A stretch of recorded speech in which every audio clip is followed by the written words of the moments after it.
Hi, hello ரிஷபராசி.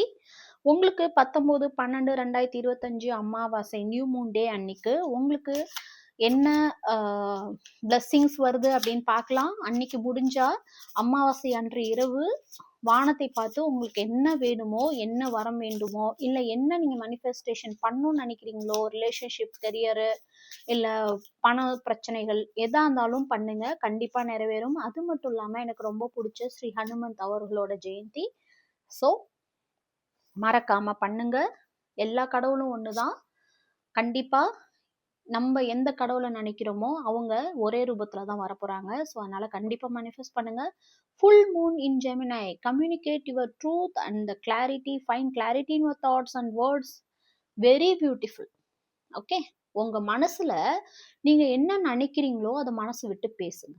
Okay, உங்க கெரியரா இருக்கட்டும், வேலை இடத்துல இருக்கட்டும், அல்லது நீங்க ஆல்ரெடி வேலை பார்த்ததா இருக்கட்டும், இதுக்கப்புறம் வேலை பார்க்க போறீங்கன்னா இருக்கட்டும், இல்ல வேலை பார்த்துட்டு இருக்கிறீங்களா இருக்கட்டும், எங்கேயுமே நீங்க உங்க மனசுல உள்ள உண்மைகளை பேசுங்க தைரியமா. ஓகே, அதே மாதிரி கிளியரா பேசுங்க. ஓகே, நான் இது பண்ணேன், இப்படி இப்படி இருக்குன்னு கிளியரா மனசுல பட்டதை கிளியரா பேசுங்க.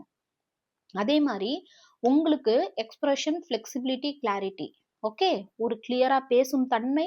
அதே மாதிரி நீங்க இத்தனை நாள் எக்ஸ்பிரஸ் பண்ணாத ஏதோ ஒரு விஷயம், அது ரிலேஷன்ஷிப்பா இருக்கட்டும், உள்ள ஒரு ரிலேஷன்ஷிப்ல உங்களுக்கு கிளாரிட்டி கிடைக்காம இருக்கு அப்படின்னா அதுவும் கிடைக்க போகுது. அதே மாதிரி உங்களுக்கு தகுந்த மாதிரி வளைந்து கொடுத்து போகக்கூடிய சுச்சுவேஷனும் அமைய போகுது. ஸோ பியூட்டிஃபுல்லான பிளஸ்ஸிங் கிளைம் பண்ணுங்க ரிஷபராசி.